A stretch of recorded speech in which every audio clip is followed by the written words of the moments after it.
हरियाणा में निकाय चुनाव के सियासी रण में राजनीतिक दलों की तैयारियां जोरों पर हैं। बैठकों में रणनीति बनाई जा रही है। नामांकन प्रक्रिया शुरू हो चुकी है।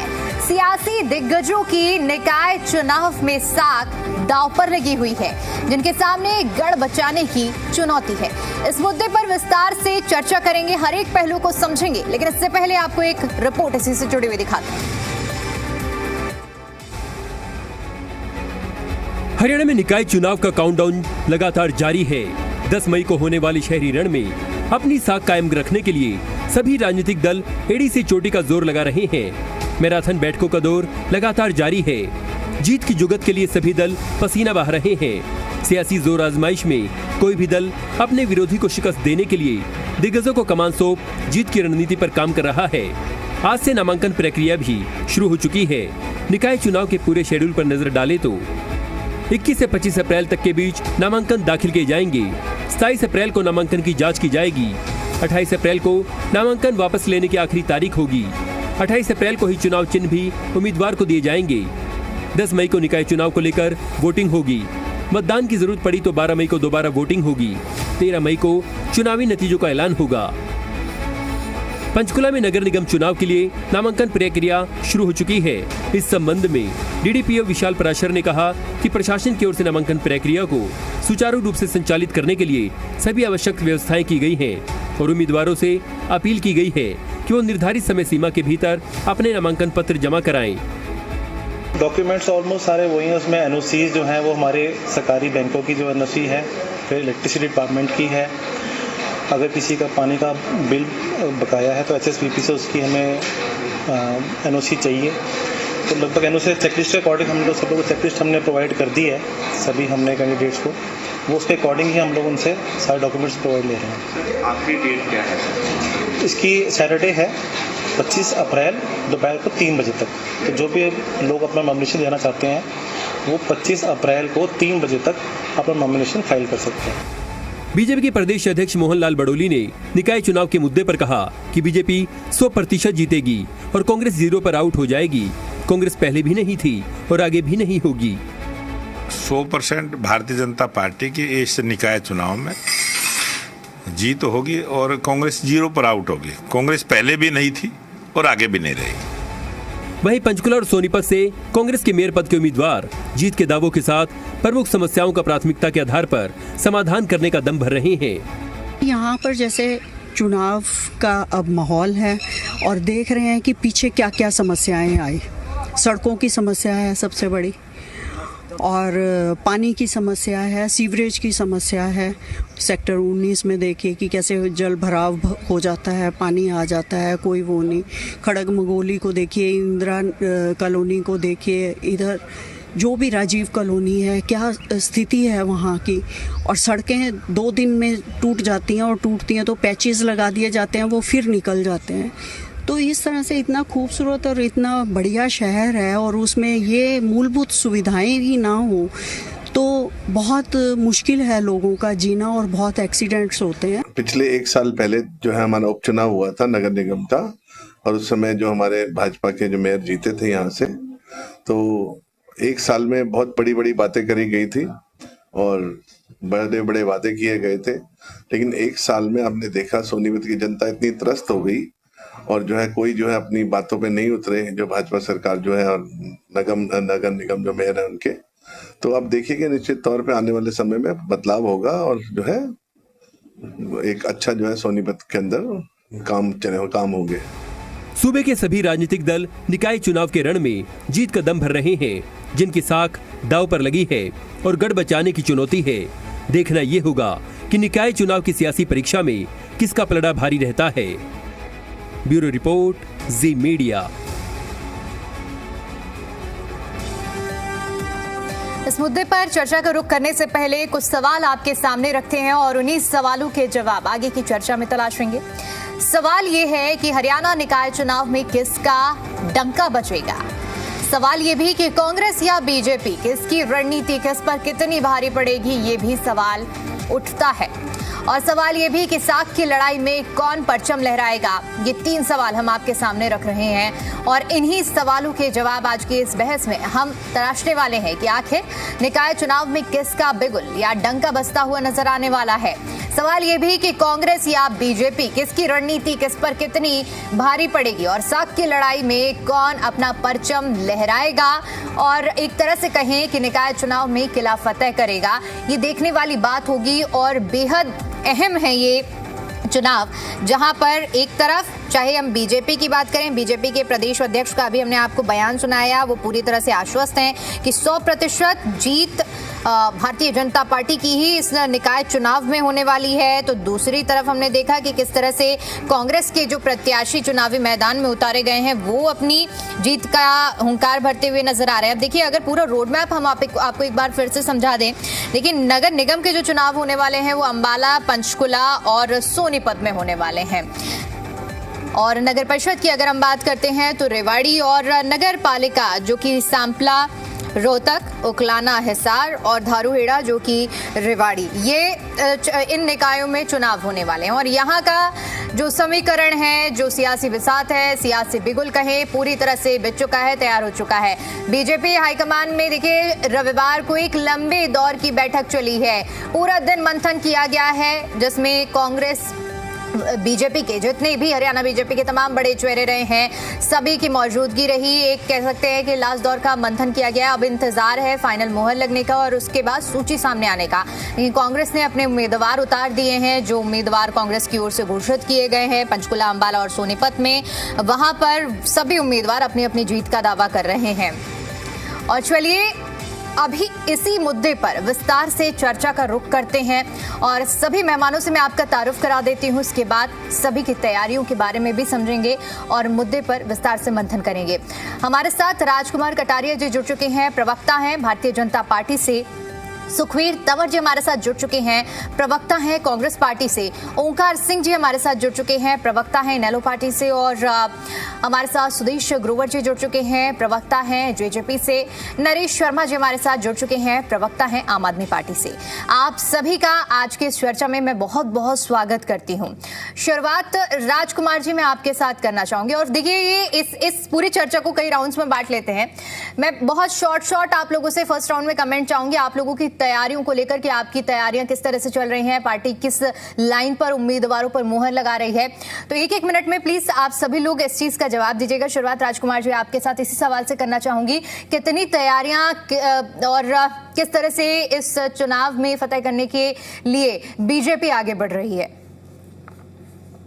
जी दीपिका जी धन्यवाद, और आपके चैनल के माध्यम से आपके दर्शकों को भी मेरा नमस्कार और सभी प्रवक्ता साथियों को भी मेरा सादर नमन और स्वागत है आप लोगों का। देखिए, आपने पूछा तैयारियों को लेकर के, मैं आपको हम लोग जब भी टीवी चैनल पे आते हैं जब बताते हैं कि पूरी दुनिया की सबसे बड़ी पार्टी भारतीय जनता पार्टी, और वो सबसे बड़ी पार्टी इसलिए बनी है कि वो लगातार लोगों के बीच में रह करके और कार्यकर्ताओं को जो है सिखाती रहती है कि किस तरीके से लोगों के बीच में जनित मुद्दों को के ऊपर समाधान की तरफ जाना होता है।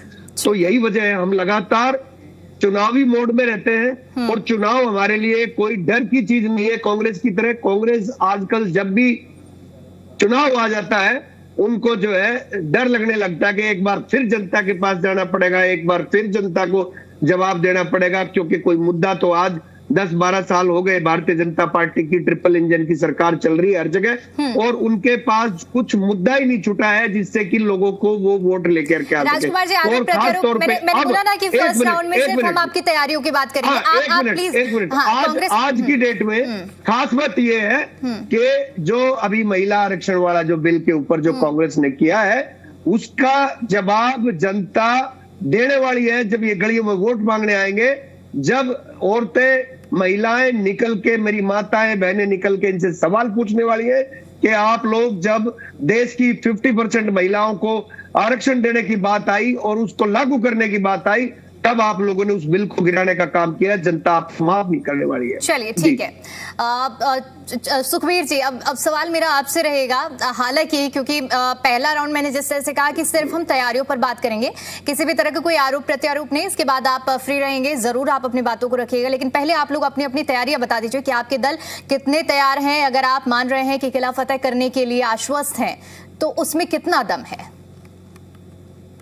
दीपिका जी, आपको, आपके चैनल के दर्शकों को, सभी प्रवक्ता बंधुओं को सादर शुभ संध्या। देखिए, स्थानीय शहरी निकाय चुनाव मात्र मेयर, चेयरमैन और नगर पार्षद चुनने का चुनाव नहीं है। ये स्थानीय जनता के विश्वास और शहर के विकास और शासन प्रशासन की जवाबदेही तय करने का लोकतांत्रिक तरीका और अवसर है। सत्ताधारी भारतीय जनता पार्टी जिस प्रकार से अभी कह रहे थे, ट्रिपल इंजन, इस तथाकथित ट्रिपल इंजन की टूटी हुई बोगियों के माध्यम से स्थानीय मुद्दों को जो ध्यान है शहरियों का, उसको हटाने का ये प्रयास करना चाह रहे हैं। निश्चित तौर पे जो इनके अब तक के दावे हैं, 12 साल की बड़ी बात करते हैं, ट्रिपल इंजन की बड़ी बात करते हैं, विकास के दावे हवा हवाई हैं, कोई इनके दावों में दम नहीं है। जिस प्रकार से विगत के 12 वर्ष में पेयजल की, जल भराव की, सफाई की, शिविर की, टूटी हुई सड़कों की, प्रॉपर्टी आईडी में जो निरंतर भ्रष्टाचार है और स्थानीय निकाय में जो जिस तरह का भ्रष्टाचार है, वो प्रदेश के शहरियों से छिपा हुआ नहीं है, नंबर 1। और दूसरी बात तैयारियों की, भारतीय राष्ट्रीय कांग्रेस सभी जहां निकाय के चुनाव हैं, मेयर और चेयरमैन प्रत्याशियों की घोषणा कर चुकी है और हम बेहद मजबूती के साथ भारतीय जनता पार्टी की जो भी विगत की 11 वर्ष का इनका कार्यकाल है, जो भ्रष्टाचार है, जो लूट है, उसको बेनकाब करेंगे। और अभी जो बात करके गए भारतीय जनता पार्टी के प्रवक्ता नारी महिला आरक्षण के बारे में, मैं 10 सेकंड में पूछना चाहता हूं कि जो 2023 में आरक्षण जो अभी सी 16 तारीख को कानून बन चुका है, इस देश की जनता को बहकाना बरगलाना बंद करें। निश्चित तौर पे जिस प्रकार से 2023 के कानून में आपने लिखा कि हम पहले जनगणना करवाएंगे और फिर परिसीमन होकर फिर 2034 में बहका आप रहे हैं, और निश्चित तौर पे समस्त हरियाणा की और समस्त राष्ट्र की जनता इस बात से भली भांति अवगत है कि चौर की दाढ़ी में तिनका किसकी में। निश्चित तौर पे आप महिला शक्ति की वोट को लूटना चाहते हैं और इस प्रकार की लूट हम होने नहीं देंगे। निश्चित तौर पे इसमें अगर कोई दोष है तो भारतीय जनता पार्टी की ओंकार जी, इनेलो की क्या तैयारियां हैं और कितने आश्वस्त हैं आप इन चुनावों के लिए? दीपिका जी, हम सिंबल पर चुनाव लड़ेंगे और बहुत जल्दी हमारे कैंडिडेट्स की घोषणा हो जाएगी और हम पूरी तरह से आश्वस्त हैं, हमारी पूरी तैयारी है। बीजेपी के प्रवक्ता साथी ने बोला कि 12 वर्ष में हमने कोई मुद्दा नहीं छोड़ा, 12 वर्ष में इन्होंने किसी वर्ग को नहीं छोड़ा, हर वर्ग परेशान है। और मुद्दे की बात करते हैं, स्थानीय निकाय के चुनाव हैं, परिवार पहचान पत्र, पेंशन, प्रॉपर्टी आईडी, पोर्टल, इन 4 चीजों से प्रदेश की जनता बहुत दुखी है। इतना ज्यादा भ्रष्टाचार स्थानीय निकाय विभाग में है जिसकी कोई तुलना पूर्व की सरकारों से की नहीं जा सकती। दूसरा, इन्होंने बोला कि नारी शक्ति अभिनंदन अधिनियम के तहत विपक्ष को घेरने की कोशिश करेंगे। जरा ये तो बता दें, 2023 20 सितंबर को जो लोकसभा में बिल पास हुआ था, 454 मत उसके पक्ष में पड़े थे, मात्र 2 मत विपक्ष में, और राज्यसभा में 21 सितंबर को पास हुआ 252, पूरे के सारे राज्यसभा में एक भी मत विपक्ष में नहीं पड़ा। वो बिल कौन सा था? मोदी जी महामानव थे, उस महामानव ने वो बिल पास कराया था। उस बिल को 16 अप्रैल 2026 को इन्होंने अधिसूचना जारी करी, 3 साल तक उस बिल को दबा के रखा।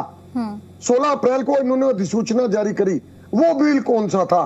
क्या वो महिलाओं के खिलाफ था? वो तुम्हारा ही बिल था। और सबसे बड़ी बात है, आज तुम्हें पता है कि लोकसभा और राज्यसभा में तुम्हारे पास 2/3 मेजोरिटी नहीं है, तो ड्रामा किस चीज का? जब एक अधिनियम में लिखा है, संविधान में लिखा है कि 2/3 मेजोरिटी से बिल पास होगा और तुम्हारे पास 2/3 नहीं है, फिर रोते काहे को? क्यों मोदी जी आके देश को ये कहते हैं, बरगलाते हैं क्यों? जब आपके पास बहुमत था ही नहीं, आपने पहले बिल पास करा लिया। क्या 4-4 बार बिल पास कराओगे? एक बात कहना चाहूंगा, बस एक बात। इन्होंने 2000 का नोट चलाया, अपने आप ही फेल कर दिया। अब महिला आरक्षण अधिनियम 2023 में मोदी जी ने खुद बनाया आज उसको मानने को तैयार नहीं। क्या चाहते हैं ये लोग जनता से, ये बता दें। चलिए ठीक है। सुदेश ग्रोवर जी, जेजेपी की अगर तैयारियों की बात की जाए तो कितनी तैयारी है निकाय चुनाव के लिए और कितनी आश्वस्त हैं आप जब कैंडिडेट आपके मैदान पर उतरने वाले हैं? दीपिका जी, सबसे पहले आपको, आपके चैनल के दर्शकों को और पैनल में सभी साथियों को मेरा नमस्कार। मैं एक चीज ये कहना चाहता हूं सबसे पहले कि जननायक जनता पार्टी से संबंधित सभी जो है कार्यकर्ता हर वार्ड में जनता के साथ, जनता के मुद्दों के बीच में खड़े हैं। हमारे साथी चुनाव लड़ेंगे और जहां पर अच्छे कैंडिडेट चुनाव लड़ रहे होंगे हमारी पार्टी उनका पूर्ण समर्थन भी करेगी। आज जहां दूसरी पार्टियां टिकट देने में व्यस्त हैं, वहां जननायक जनता पार्टी आज प्रदेश के सिस्टम से लड़ रही है, आज प्रदेश के मुद्दे से लड़ रही है। ये बहुत बड़ा फर्क होता है राजनीति और जन सेवा में। आज हम प्रदेश की जनता की आवाज उठा रहे हैं, जैसे कि एक मुद्दा आपको सबको पता होगा, तो एक मुद्दे के साथ कितनी चीजें अटैच होती जा रही है, कितनी महिलाएं, कितने लोग आ रहे हैं जो कि प्रशासन से दबे हुए लोग हैं, जिनकी आवाज दबी हुई थी, लेकिन आज जब वो खुलकर सामने आने लगी है, तो हमारी लड़ाई आज प्रदेश के सिस्टम और प्रदेश के मुद्दों से है। और तीसरी बात, जो अभी भाजपा के प्रवक्ता ने बोला कि हम डरने वाले नहीं है, बिल्कुल ठीक बात है, क्योंकि ये डरावे की राजनीति करते हैं। पीछे नगर निगम चुनाव फरीदाबाद, गुड़गांव, मानेसर में हुआ, वहां पर इनके मुख्यमंत्री का दौरा हुआ और इनके नेताओं का ये कहना था कि अगर वोट हमारे कैंडिडेट को नहीं मिलोगे, पैसा तो चंडीगढ़ से ही आना है। इनके विधायकों, उनके सांसद ने कहा कि किसी और को जितवा दोगे तो उस कार्य कराने के लिए पैसे कहां से लाओगे। तो बिल्कुल साफ इसमें दिखाई देता है कि एक डरावे की राजनीति करते हैं, अच्छे कैंडिडेट को ये ऊपर नहीं आने देना चाहते, सिर्फ एक डर दिखा करके आपके काम नहीं होंगे, सिर्फ उस वास्ते से वोट लेना चाहते हैं। तीसरा इन्होंने बोला विधेयक बिल का। पहली बात मैं इनको और जनता को आपके चैनल के माध्यम से कहना चाहता हूं कि बिल नहीं गिरा है, बिल ऑलरेडी एग्जिस्ट करता है। जो उसके अंदर अमेंडमेंट्स, जो संशोधन के लिए प्रस्ताव आया था, वो प्रस्ताव पास नहीं हुआ है। मोदी जी का तो या भाजपा का एक है कि आज हमारे पास 543 आम की टोकरी है, इसमें से हम 33% नहीं देंगे, हमारे 850 आम कर दो पहले, फिर उसमें से देंगे। ये तो एक सरासर जो है प्रोपोगंडा था, ताकि आज जो चुनाव चल रहे हैं तो बंगाल के अंदर एक ये मैसेज देना कि जो विपक्ष जो है वो महिलाओं के फेवर में नहीं है, सिर्फ क्योंकि ये भाजपा को पता था ये अमेंडमेंट पास ही नहीं होगा। सुदेशी, क्योंकि सुदेशी आज हम उस बिल पर विश्लेषण करने के लिए नहीं बैठे हैं, अन्य प्रवक्ताओं को भी मैंने रोका है। आज हम जिस मुद्दे पर बात कर रहे हैं, अगर आप लोगों की तैयारियां, आप लोगों के मुद्दे उस दिशा में अगर हमारा डिबेट जाए तो ये काफी सार्थक एक इससे निष्कर्ष निकल पाएगा। इसलिए मैं सभी से दरख्वास्त करती हूँ कि आज का हमारा मुद्दा ये महिला आरक्षण बिल नहीं है। आप प्लीज टू द पॉइंट होकर अपनी तैयारियों पर बात करें ताकि जनता आपको सुन पाए। दीपिका जी, जब प्रवक्ता सामने से कुछ बोलते हैं, जवाब देना मजबूरी हो जाती है। मैंने उनको भी रोका है सर, मैं आपको भी रोकूंगी क्योंकि आज का हमारा टॉपिक का डिबेट नहीं है, ये डिबेट का ही टॉपिक नहीं है ना। इसमें मेयर का भी चुनाव होना है, इसमें नगर निगम में मेयर का भी चुनाव होना है। फरीदाबाद के अंदर डायरेक्ट मेयर का चुनाव हुआ और मेयर चुनी गई, यहाँ महिला मेयर चुनी गई। आज आप खुद एक मीडिया चैनल से हैं, आज अपने साथियों को कह के यहाँ सर्वे करवा लीजिए। आज मेयर की कलम में इतनी ताकत नहीं है कि फरीदाबाद के अंदर एक टाइल भी लगवा सके। यहाँ पर भाजपा के खेमे इस तरीके से बढ़ चुके हैं कि अगर एक विधायक उद्घाटन करने जाता है तो दूसरा विधायक उसका काम रोक देता है। यूएलबी मिनिस्टर फरीदाबाद से आते हैं, यूएलबी मिनिस्टर एक खेमे के अलग है, अगर कोई दूसरा खेमा कहीं उद्घाटन करता है तो जो हमने देखी कि पिछली जो खबरें रही हैं, जो जिस तरह की जो मामले सामने आए हैं, आप उन चीजों का जिक्र करते हुए गुटबाजी का आरोप लगा रहे हैं। इनका प्रदेश की जनता से कोई लेना देना नहीं है। इनका चुनाव जीतना, आपसी खेमे करना, आपसी गुट बनाना, सिर्फ ये भाजपा की रणनीति रही है फरीदाबाद, गुड़गांव, मानेसर की। ठीक है नरेश जी, आम आदमी पार्टी कितनी तैयार है हरियाणा में निकाय चुनाव के लिए और किस तरह से आप लोग तैयारियों को अपने आगे बढ़ा रहे हैं? सर ऑडियो अनम्यूट कर लीजिए, आपकी आवाज नहीं पहुंच पा रही है। जी सही, नमस्कार आपके दर्शकों को और सभी साथी पैनलिस्ट को। हेलो जी, आपकी आवाज पहुंच रही है जी। अभी जो आपने बोला कि आम आदमी पार्टी किस तरह से काम करना चाहती है, तो आम आदमी पार्टी पहली बात तो सिंबल के ऊपर चुनाव लड़ रही है और पूरे देश को पता है कि आम आदमी पार्टी किस विजन के ऊपर काम करती है। शिक्षा का नीति का विजन हमारा पहले से है, स्वास्थ्य के लिए हम पहले से, और एक रोजगार की नीतियां, तीनों नीतियों को लेके आज तक हम अपने सेम जो हमारा मेन एजेंडा रहता है उसके ऊपर जाते हैं जनता के बीच, और जनता भी समझती है। जनता कभी भी आपने देखा कि दिल्ली के अंदर जब हमारे पास छोटी सरकार भी थी, बड़ी सरकार भी हमने मैनेज करी, तो जनता आज जो दिल्ली का हाल देख रहे हैं, बुरा हाल हो रखा है, सिर्फ वो आपने देखा छोले भटूरे और समोसे के अंदर व्यस्त हो गई है। लेकिन हम जमीनी स्तर पर काम करते थे और हमने शिक्षा का बहुत अच्छा सुधार किया, स्वास्थ्य सेवाओं को बहुत अच्छा सुधार किया। लेकिन कहीं ना कहीं भारतीय जनता पार्टी ये जो झूठ की राजनीति करती है, दबाव की राजनीति करती है कि वो पूरा देश जान रहा है, और झूठे केस के आरोप के अंदर आपने देखा था जैसे अरविंद केजरीवाल जी को फंसाया गया, अभी भी नहीं मान रहे हैं। जबकि पिछली बार हमने खुद बोला था कि कहीं से भी 1 रुपया अरविंद केजरीवाल जी के पास से या किसी भी मंत्री नेता के पास से कहीं से मिल जाए आपको तो वो सार्वजनिक करे, लेकिन कहीं नहीं कर पाए, और अरविंद केजरीवाल जी निचली अदालत से बाइज्जत बरी हुई। फिर इन्होंने एक प्रोपेगेंडा आजमाया कि पार्टी को घेरने के लिए, जो ये एक 56 इंच की छाती वाले जो कहते थे, आज 42 इंच की टी शर्ट से डरे हुए रहते हैं हर टाइम, क्योंकि 42 इंच के लिए सीएम रेखा जी भी बोलते थे कि एक बड़ी टी शर्ट पहन के घूमते, शर्ट पहन के घूमते हैं। ये इनके सिर्फ खुद ही देख लीजिए कि इनको शर्ट और टी शर्ट के अंदर ही घूमते रहते हैं। विकास के ऊपर वोट मांगनी चाहिए। और हरियाणा की बात आते हैं तो 12 साल के अंदर इन्हीं की सरकार रही, तीनों सरकारें इनके पास है, केंद्र में भी ये बैठे हैं, स्टेट के अंदर भी यही बैठे हैं और नगर निगम के अंदर भी।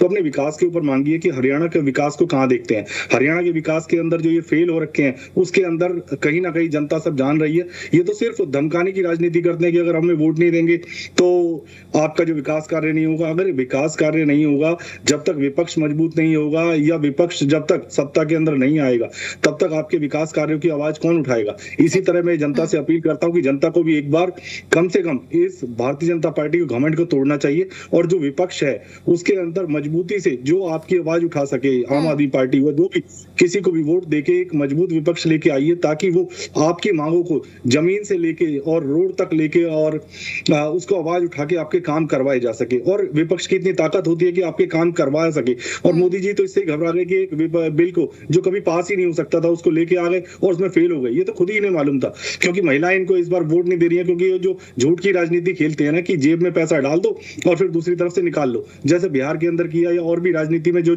बोलते हैं, जो सिलेंडर महिलाओं को देना चाहते थे आज महिलाओं को सिलेंडर की लाइनों में लगा दिया। तो इस तरह की राजनीति के ऊपर कभी काम नहीं होगा। हरियाणा की जनता सब जानती है, भोली भाली जनता है।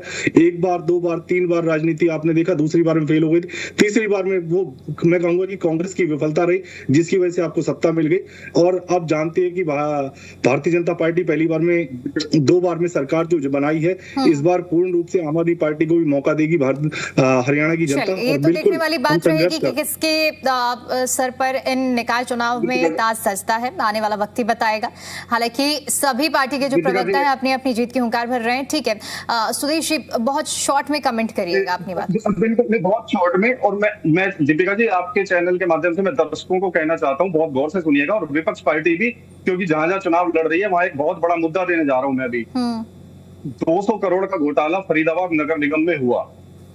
उस 200 करोड़ के घोटाले का पैसा जो था वो जनता के टैक्स का था।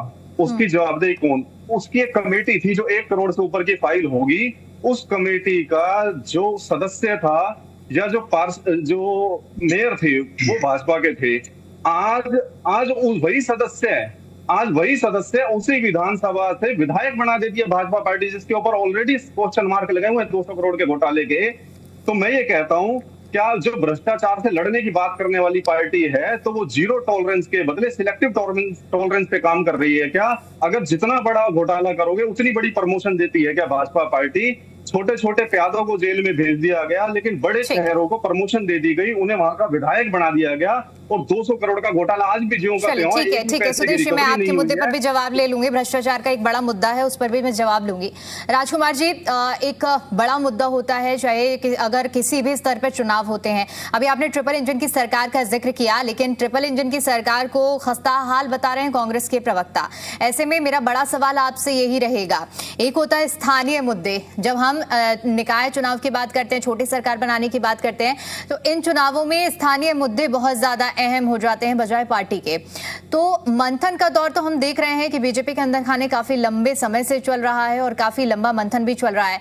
तो क्या किसी तरह का डर है और प्रत्याशियों को जो अभी तक सूची जारी करने में इतना टाइम लग रहा है? कांग्रेस ने तो अपने प्रत्याशियों का ऐलान कर दिया है।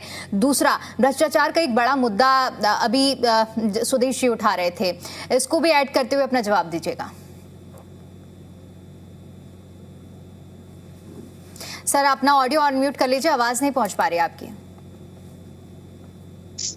दीपिका जी, मैंने बड़ी गंभीरता से सभी प्रवक्ताओं को सुना और इसीलिए मैंने अपना ऑडियो भी जो है ऑफ किया था ताकि किसी को डिस्टर्बेंस ना हो। तो मैं उम्मीद करूंगा कि जवाब सुनने के लिए भी कोई भी इंटरप्ट नहीं करे। देखिए, जहां तक तैयारी की बात है, मैंने बताया कि पार्टी बिल्कुल वार्ड स्तर से लेके और प्रदेश स्तर तक मुख्यमंत्री जी और हमारे प्रदेश अध्यक्ष श्री मोहनलाल बड़ोली जी, सब लोग पूरी तरीके से तैयार हैं।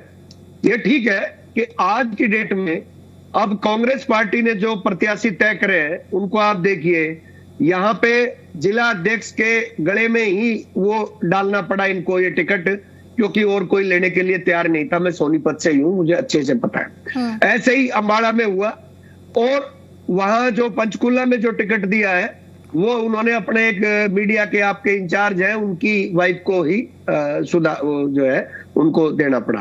तो अब स्थिति ये है कि यहाँ टिकट मांगने वाले ही नहीं बचे हैं, तो टिकट देने में जल्दी से जल्दी देने में इनको दिक्कत क्या? हमारे यहाँ बड़ी लंबी फहरिस्त है। जब आपके पास एस्पिरेंट ज्यादा होंगे तो बट ऑब्वियस है कि हमें जो है पूरी एक्सरसाइज करके और निचले स्तर तक कैसे फिल्ट्रेशन कर रहे हैं? इतने सारे अगर एस्पिरेंट हैं, इतने सारे कैंडिडेट हैं, तो फिल्टर कैसे कर रहे हैं? फिल्ट्रेशन इसलिए जब कार्यकर्ताओं का बैकग्राउंड देखना पड़ता है कि कौन कितना कार्यकर्ता बड़ा है, जिसका रायशुमारी हम लेकर के वार्ड स्तर से लेके आए, तो जो बेस्ट कैंडिडेट हो सकता है, जीतने में सभी जीत सकते हैं, कोई दिक्कत नहीं है। लेकिन हम ये चाहते हैं कि अब की बार के चुनाव में इनको कांग्रेस पार्टी को, क्योंकि बाकी पार्टियां तो कहीं हरियाणा में किसी का स्पेस ही नहीं बचा है। जेजेपी की बात करें तो वो तो ऐसी पार्टी हो गई है आज के हरियाणा के अंदर, मुझे नहीं लगता कि उनके पास वार्डों में कहीं पे कोई प्रत्याशी मिलने वाले। बीच में नहीं बोलेंगे 200 करोड़ के घोटाले की बात करिए। नहीं, आप मुद्दा मैं वो बात करूंगा, आप घोटाले की बात करिए। बात पूरी हो जाने दीजिए, बात पूरी हो जाने दीजिए, मैं आऊंगी आपके पास में। आप बीच में नहीं बोलेंगे, ऐसे दोनों लोग बोलेंगे तो समझ में नहीं आएगा। इन लोगों को जनता ने बिल्कुल नकार दिया है। ये तो इनेलो तो एक जिले की पार्टी फिर भी है, लेकिन ये तो जेजेपी तो एक जिले की भी पार्टी नहीं है। मुख्य तौर पर जो कंपीटिशन मान रहे हैं राजकुमार जी, वो कांग्रेस को मान रहे हैं, उसके अलावा फील्ड में किसी को नहीं मान रहे हैं कंपटीशन? कांग्रेस के अलावा हाँ सीधा मुकाबला है यहाँ के अंदर कांग्रेस भारतीय जनता पार्टी, और मुकाबले में वो भी नहीं ठहर रहे क्योंकि प्रत्याशियों को चयन में उनको इन्होंने जो दिखाया है उसमें कोई नयापन नहीं है, कोई कुछ नहीं है।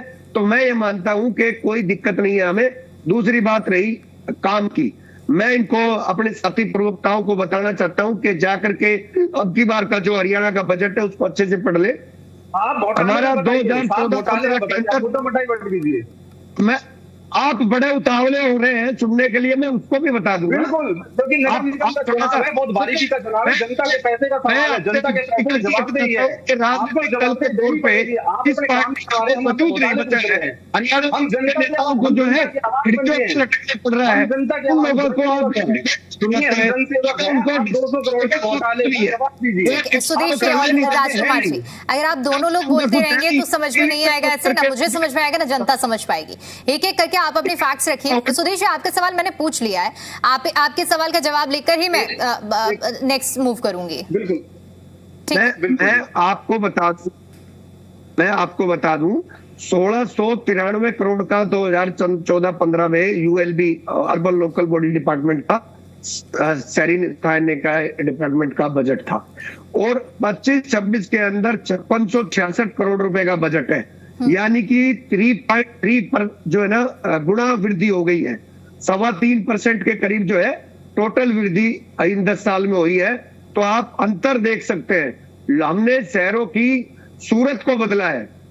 आप चाहे गुड़गांव जाए, फरीदाबाद जाए, हमारे जो है शहरों में जिस तरीके की व्यवस्था हुई है उसमें बहुत सुधार है। मैं ये नहीं कहता कि पूरा टोटल जो है कंप्लीट हो गया है, लेकिन डेवलपमेंट जो है इस तरीके से ओवरनाइट नहीं होता, एक लंबी प्रक्रिया होती है।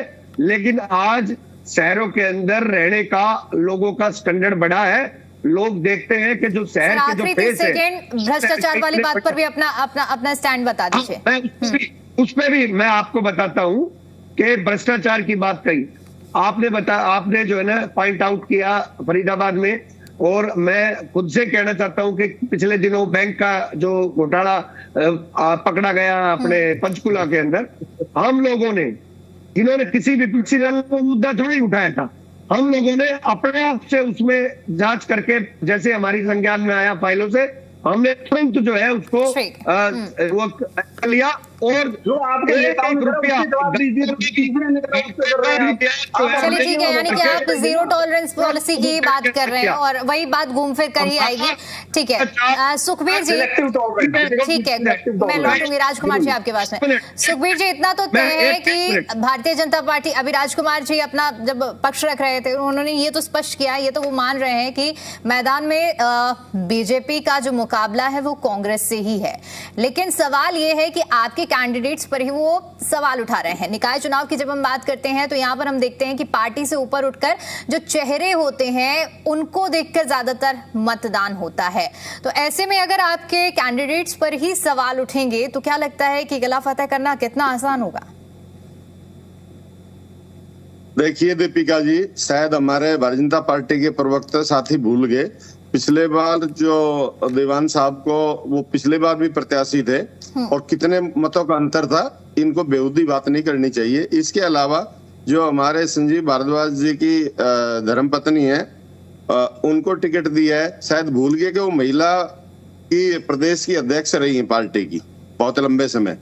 और दूसरी बात ये है कि क्या ये मेयर के चुनाव को छोटा चुनाव मान रहे हैं? निश्चित तौर पे मेयर का चुनाव कई विधानसभा को मिला के बनता है, बहुत बड़ा चुनाव है। और जो हमने कैंडिडेट दिए हैं सारे सब उनका आकलन करके, स्थिति का आकलन करके, और खास विषय ये है दीपिका जी, जब से संगठन सृजन अभियान के तहत हरियाणा सहित भारत के अनेक राज्यों में जो संगठन का विस्तार हुआ है, भारतीय जनता पार्टी उससे घबराई हुई है।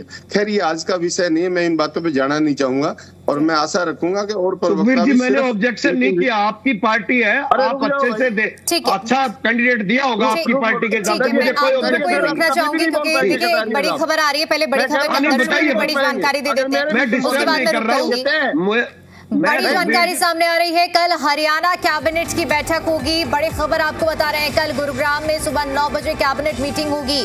हरियाणा विधानसभा का बुलाया जा सकता है विशेष सत्र, ये सूत्रों के हवाले से बड़ी खबर सामने आ रही है। एक दिन का विशेष सत्र बुलाया जा सकता है। महिला वंदन अधिनियम के लिए चर्चा के लिए इस सत्र को बुलाया जा सकता है। इस वक्त की बड़ी खबर हम आपको बता रहे हैं, कल सुबह बताया जा रहा है कि 9 बजे कैबिनेट मीटिंग होगी गुरुग्राम में और इस मीटिंग में लगभग ये तय किया जाएगा हरियाणा विधानसभा का एक दिन का विशेष सत्र बुलाया जा सकता है, जिसमें एक दिन के विशेष सत्र में महिला वंदन अधिनियम पर चर्चा के लिए इस सत्र में बात और आगे बढ़ाई जा सकती है, इस पर बात की जा सकती है। ये बड़ी खबर हम आपको बता रहे हैं। तो देखिए कल हरियाणा कैबिनेट की बैठक होगी सुबह 9 बजे गुरुग्राम में।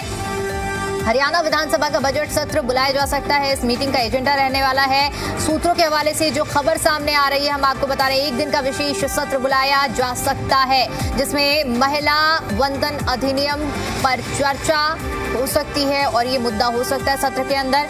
ये बड़ी खबर सामने आ रही है। तो देखिए एक दिन का विशेष सत्र बुलाने की तैयारी में है सरकार और इसी को लेकर कल सुबह 9 बजे गुरुग्राम में हरियाणा कैबिनेट की अहम बैठक होने वाली है और इस बैठक के बाद ये स्थिति और रूपरेखा साफ होगी कि आने वाले समय में हरियाणा का एक दिन का विशेष सत्र बुलाया जाएगा। किस तारीख में बुलाया जाना है ये इस बैठक के बाद स्पष्ट होगा, लेकिन मुद्दा स्पष्ट है, नारी शक्ति वंदन अधिनियम के मुद्दे पर चर्चा के लिए सत्र को बुलाया जा सकता है। ये इस वक्त की बड़ी खबर सामने आ रही है। तो चलिए एक बार फिर से चर्चा का रुख करते हैं और मैं जी सुखबीर जी आप अपनी बात पूरी कीजिए। दीपिका जी, वैसे ये कोई इतना बड़ा विषय नहीं था कि आप परिचर्चा के बीच में ले आए। खैर, आपका चैनल है, आपकी मर्जी चलेगी। अब मैं बिंदुवार बात करूंगा और आशा रखूंगा कि भारतीय जनता पार्टी के प्रवक्ता टोकाटाकी नहीं करेंगे। वो तो हम दर्शकों को अपने टाइम से ही देंगे ना। अब विषय ये है जी कि अगर इन्होंने इस 11 साल से ज्यादा के कुशासन में विकास किया है, फिर शहरों में गंदगी के ढेर क्यों? और जो स्मार्ट सिटी का झुंझुना था वो कैसे फट गया? और स्थानीय निकाय को आर्थिक स्तर पे मजबूती प्रदान क्यों नहीं की गई? और स्थानीय प्रतिनिधियों की जो ताकत होती थी, वित्तीय ताकत, वो क्यों छीनी गई? इसके अलावा निरंतर जो 7-8 वर्ष से परिवार पहचान पत्र के नाम पे और प्रॉपर्टी आईडी दुरुस्त करने के नाम पे जिस प्रकार से निरंतर लूट शहरियों के साथ जारी है, और पेंशन का भी जो अभी ओंकार सिंह जी बात कर रहे थे, जिस तरह से पेंशन कटी है शहरों में भी, और सरकारी पैसे की लूट का हमने तो आज के परिचर्चा में लड़ा ही नहीं था, ये इन्होंने खुद ही मान लिया। अरे हजारों करोड़ रुपया सरकार के संरक्षण में सरकार के अधिकारियों की मिली भगत से और बैंकों से लूट गया, बैंकों की एफडी लूट गई, ये शासन है। आज ये सारे शहरों से संबंधित सवाल हैं और आज विषय किसी पार्टी की साख का नहीं है, ये शहर के विकास और सुविधाओं का विषय है। और जो स्थानीय शहर हैं और जो शहरियों का मत होगा वो तय करेगा कि आपने 11 साल में किस प्रकार की घटिया भ्रष्टाचारी सरकार इन शहरों में दी है। निश्चित तौर पे इनका डर साफ झलक रहा है कि वर्तमान में भारतीय राष्ट्रीय कांग्रेस की तैयारी सवाल में ऐड कर देती हूँ, उसका बहुत छोटा जवाब दे दीजिएगा। पार्टी डरी हुई है। आपने अपनी बात के बीच में इस बात का जिक्र किया कि संगठन सृजन हुआ है कांग्रेस का और उसके बाद ये जो चुनाव है, तो क्या एक तरह से ये भी मान लिया जाए, आप ही की बात से अगर मैं निष्कर्ष निकालूं और आपसे ही इस मुद्दे पर जवाब चाहूं, कि ये उन तैयारियों का संगठन सृजन जो आप लोगों ने किया है उसका एक लिटमस टेस्ट मान लिया जाए चुनाव?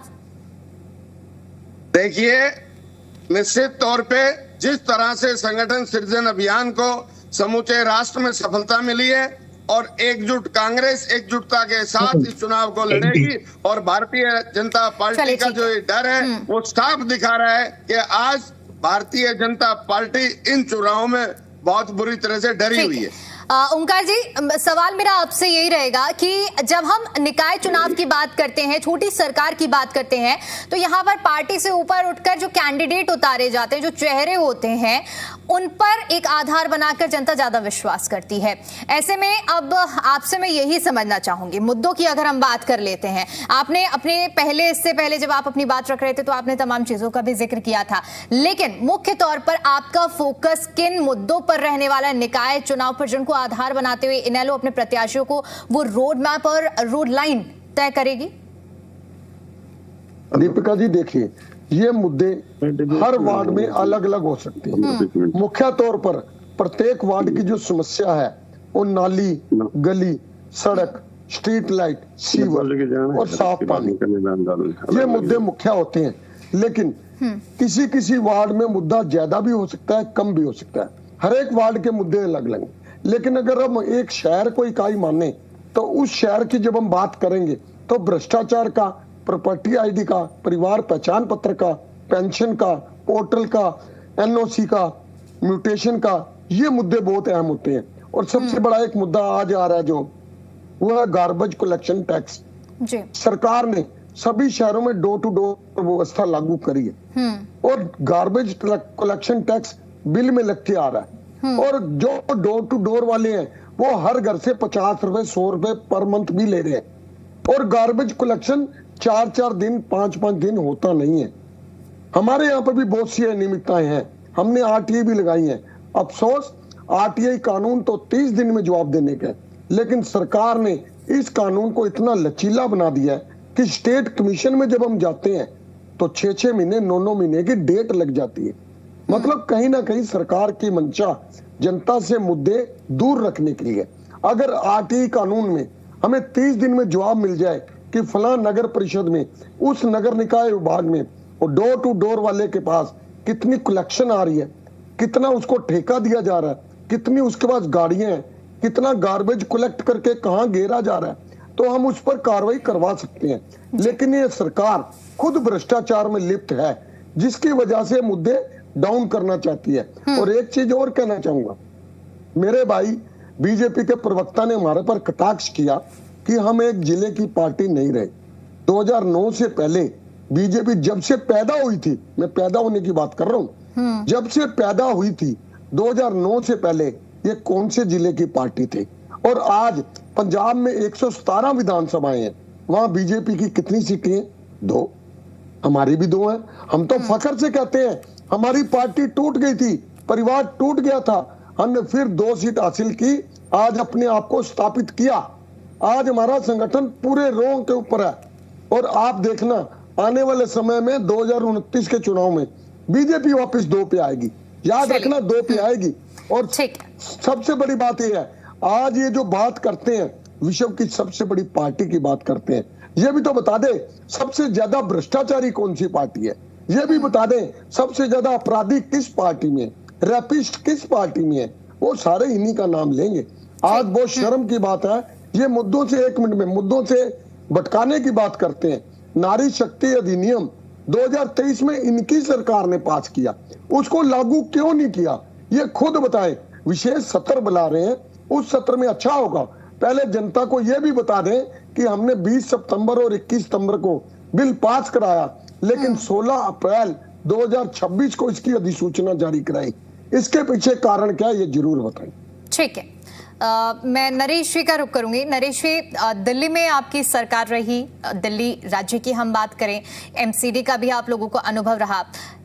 मैं राजकुमार जी पहले जवाब ले लेती हूँ नरेश जी से, उसके बाद फिर मैं आपके पास में आऊंगी। ऐसे में हरियाणा में आप कैसे जनता को भरोसा दिलवा पाएंगे, क्योंकि वहां पर आपने सरकार जरूर चलाई, लेकिन अब किस स्थिति में है, क्या नंबर हैं, ये सब देख रहे हैं, लेकिन हरियाणा की जनता को आप कैसे भरोसा दिलाएंगे कि अगर आपकी पार्टी पर भरोसा कर लेते हैं तो कुछ बदलाव जरूर देखने को मिलेगा? दीपिका जी, ये जो बात आपने कही बदलाव के लिए, तो आपने देखा कि दिल्ली के अंदर जो हमने जिस तरह की राजनीति करी, उस तरह से देश के अंदर कभी कोई सोच नहीं सकता कि स्वास्थ्य के लिए, शिक्षा के लिए इस तरह का कोई विजन भी लेके आया। अभी आप पड़ोसी देश के अंदर भी देख रहे हैं कि बहुत तारीफ हो रही है कि क्योंकि उन्होंने अपने शिक्षा नीति के अंदर सुधार किया और बाकी बहुत सी नीतियों के अंदर जिन मुद्दों को अरविंद केजरीवाल लेके आए थे, और उन्हीं मुद्दों को लेके अदर देश भी उन्हीं मुद्दों को आगे बढ़ रहे हैं। और खुद देखिए कि यूएस के प्रेसिडेंट पहले थे, उनके मिनिस्टर्स भी आके दिल्ली के स्कूलों को देख के गए। तो कहीं ना कहीं हमने एक शिक्षित भारत बनाने के लिए, अखंड शिक्षित भारत बनाने की राह पर जो अरविंद केजरीवाल जी निकले थे, पर उसके ऊपर हम सक्सेस रहे। और कहीं ना कहीं जो भारतीय जनता पार्टी के दबाव की राजनीति है, और पार्टी के नेता इनसे दब जाते होंगे, डर जाते होंगे, लेकिन जेल में रह के भी अरविंद केजरीवाल जी कभी झुके नहीं, उनके नेता कभी किसी से झुके नहीं। किसी भी इनके नेताओं को ऐसा नहीं है कि ये दिन नहीं आएंगे, अगर इनके नेताओं के भ्रष्टाचार के जितने आरोप हैं, जब इनको पता चलेगा ना, एक एक करके ये ऐसे भागेंगे कि बिलों से निकलना मुश्किल हो जाएगा इनके अंदर, क्योंकि जिन्होंने इन्होंने भ्रष्टाचार कर रखा है। और अब नगर निगम चुनाव की बात करते हैं कि नगर निगम चुनाव की बात करते हैं, तो फरीदाबाद का नगर निगम चुनाव जब था, उससे पहले जो घोटाले की बात हुई, सबसे पहले आम आदमी पार्टी ने उसको बहुत बड़ा मुद्दा बनाया था, और जिसकी वजह से सरकार इतनी डर गई भारतीय जनता पार्टी कि इन्होंने 3 साल तक चुनाव ही नहीं होने दिए। उस चुनाव ना होने का कारण यही था कि क्योंकि इनकी पार्टी के काफी लोग टूट टूट के आम आदमी पार्टी के अंदर आए, और भी पार्टी से बहुत लोग, क्योंकि उस टाइम इन्हें डर लग गया था कि कहीं ना कहीं आम आदमी पार्टी का जो विजन था ये, क्योंकि पंजाब के अंदर हमने सरकार बनाई थी, और उन्हें डर लगा कि कहीं ना कहीं ये सरकार जो है जा रही है और नगर निगम के अंदर कहीं ना कहीं हम काबिज हो जाएंगे। तो इन्होंने इस तरह की पॉलिटिक्स करी, जिसके लिए मुद्दे उठाने के लिए आम आदमी पार्टी आज भी, चाहे हम जमीनी स्तर के अंदर हरियाणा के अंदर कहीं नहीं है, लेकिन हम जनता के मुद्दे हमेशा उठाते रहे हैं और उठाते रहेंगे। और मेन मुद्दों के ऊपर बात होनी चाहिए, क्योंकि ये मुद्दे जो है विकास के मुद्दे होने चाहिए, जनता के लिए मुद्दे होने चाहिए। आज देख लीजिए गुड़गांव का क्या हाल है, जो जल भराव की समस्याएं होती है, कूड़ा जो निस्तारण नहीं हो रहा है। खुद आपने देखा कि बाहर के लोग जो रह रहे हैं, जो बहुत छोटी सी बात ऐड ऑन करते हुए इसका जवाब दे दीजिए सर नरेश जी, कि आप लोग दिल्ली में हमने देखा कि जनता के सामने एक बहुत बड़ा वहम रहा है, एक बड़ी बात आप लोगों की ओर से बार बार कही गई है कि काम नहीं करने दिया गया है, केंद्र में सरकार उनकी, राज्य में सरकार उनकी, तो काम करने का मौका नहीं मिल पाया हमें। अब यहाँ पर भी तो यही बात लागू हो जाएगी ना, तो जनता कैसे आप पर भरोसा कर पाएगी?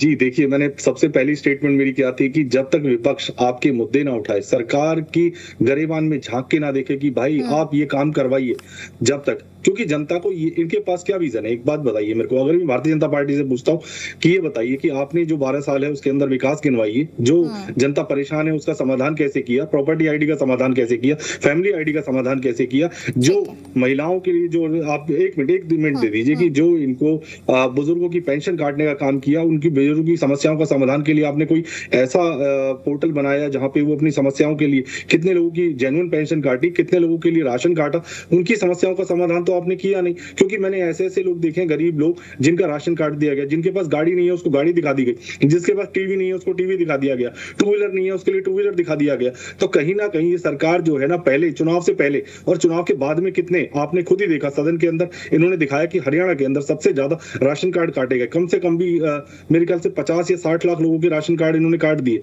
जो सदन केंद्र सरकार ने अपना डाटा दिया, हरियाणा के अंदर सबसे ज्यादा। भाई आपने पहले वो बनाए कैसे और बाद में काटे कैसे? क्योंकि इन्हीं की सरकार है, जवाबदेही किसकी बनती है? आपकी जवाबदेही बनती है। वैसे इन्होंने बुजुर्गों की पेंशन बैठने का काम किया। चलिए ठीक है, तमाम ऐसे मुद्दे हैं जिनको आप गिनवा रहे हैं। ठीक है नरेश जी, मैं लौटूंगी क्योंकि और भी गेस्ट हैं, उनसे रिएक्शन लेना है। सुदेश जी आप, ठीक है अभी शायद कनेक्टेड नहीं है सुदेश जी। राजकुमार जी आप कुछ रिएक्शन देना चाह रहे थे, सर अपनी बात पूरी रखिए। जी दीपिका जी, मैंने नरेश जी को सुना।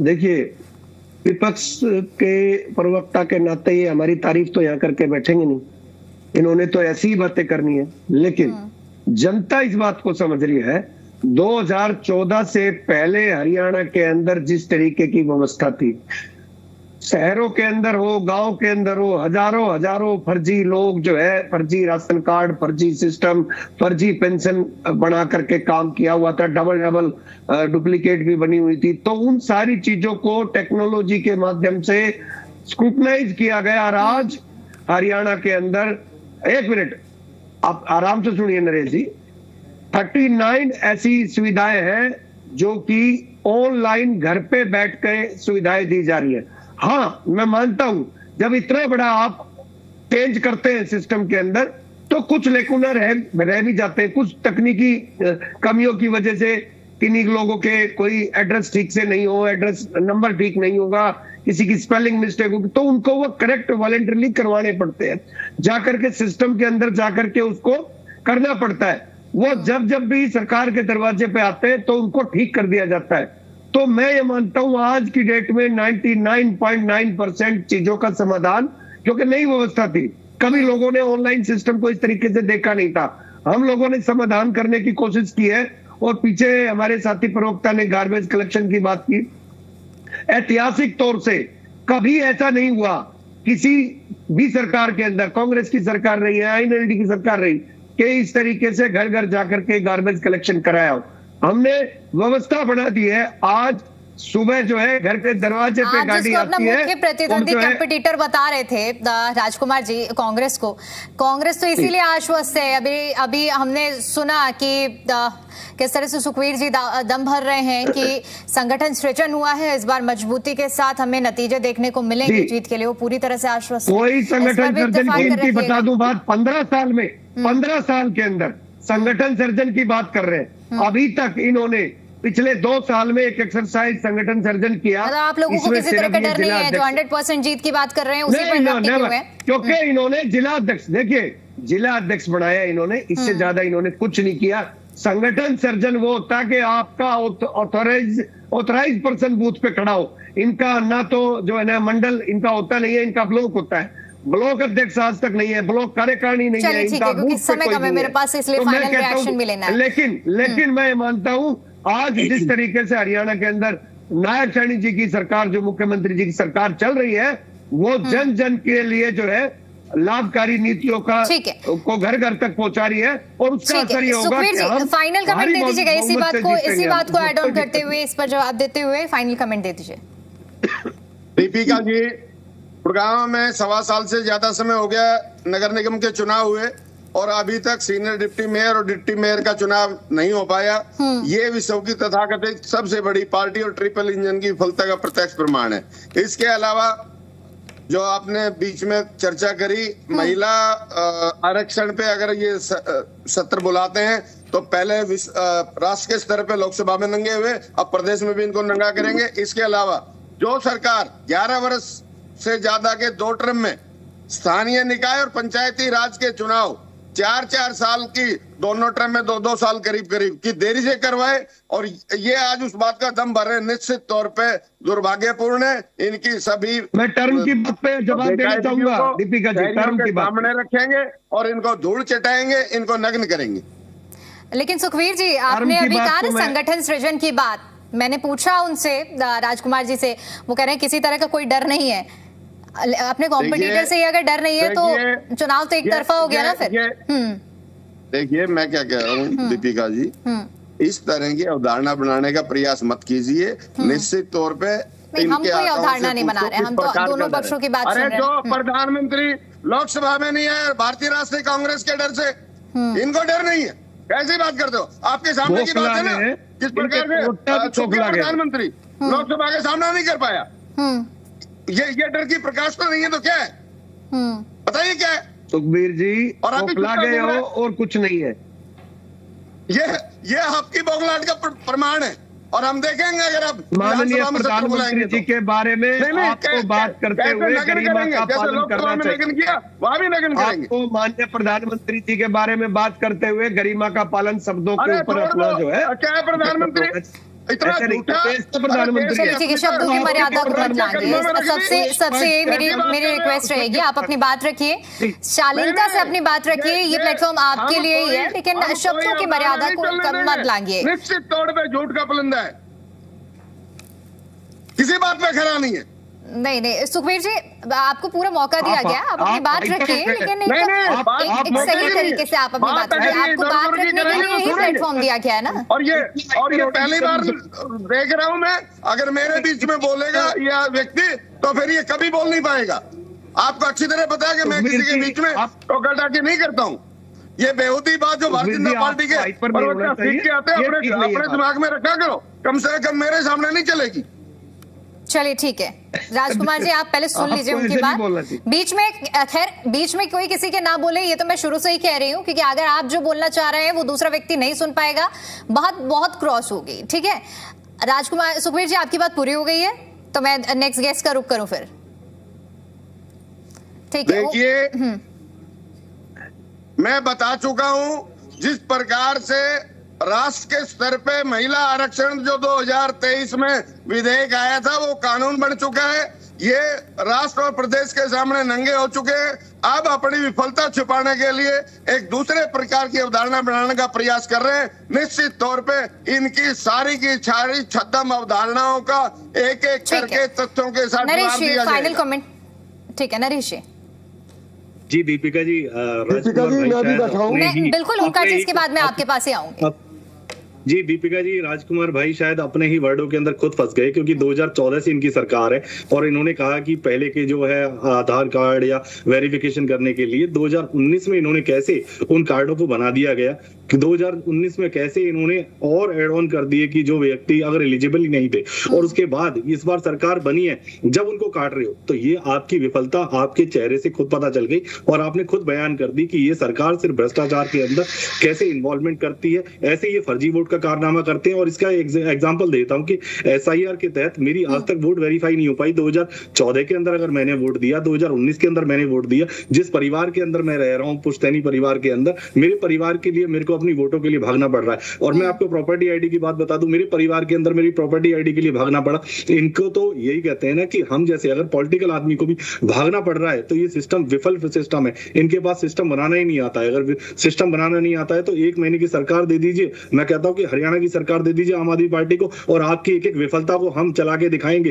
कहते हैं ना कि सरकार बदलने के लिए आपके पास विजन होना चाहिए, विजन आपके पास है नहीं, क्योंकि आपके पास घोटाले का विजन दिल्ली में आपको 10 साल दिए थे। चलिए ठीक है, बिल्कुल हम दिल्ली ने आपको मैं राजकुमार जी आपके पास आऊंगी, लेकिन इससे पहले मैं ओंकार जी का रुख करूंगी। ओंकार जी ऐसे बच्चे ठीक सुन लीजिए, नरेश जी और राजकुमार जी आपसे रिक्वेस्ट करूंगी, दिल्ली पर चर्चा का अभी फिलहाल समय नहीं बचा, इसलिए ओंकार जी। दीपिका जी देखिए, बीजेपी के प्रवक्ता साथी हर किसी की बार में बोलते हैं, गलत बात है। अपनी टर्म पे बोलना चाहिए। आज अगर स्थानीय निकाय चुनाव का मुद्दा है तो हमें मुद्दे पर रहना चाहिए। वास्तविकता ये है कि आज प्रत्येक हलके की, प्रत्येक स्थान की जो जनता है स्थानीय निकाय विभाग से परेशान है, हताश है, दुखी है। यहाँ तक कि जो कॉलोनियां सरकार ने रेगुलर कर दी, वैध से वैध कर दी, उन कॉलोनियों का नोटिफिकेशन 13 जनवरी, कटारिया जी नोट कर लीजिए, 13 जनवरी 2026 को नोटिफिकेशन आ चुका है। आज तक वो कॉलोनियां पोर्टल पर उपलब्ध नहीं है। 4 महीने का समय बीत गया और कॉलोनियां पोर्टल पर उपलब्ध नहीं है। क्या ये सरकार की विफलता नहीं है? जी। अगर इसमें कोई झोल है तो ये बताए किस लेवल पे बेईमानी हो रही है, कहाँ भ्रष्टाचार हो रहा है। क्योंकि सरकार ने जब 13 जनवरी 2026 को कॉलोनियों को लीगलाइज कर दिया तो 14 जनवरी 2026 को पोर्टल पर ओके हो जाना चाहिए। आज 4 महीने के बाद भी जनता भटक रही है, उनकी रजिस्ट्री नहीं हो रही है। इसके पीछे दोषी कौन है? कटारिया जी आप हो, मैं हूं या दीपिका जी हैं? ये सोचने की बात है।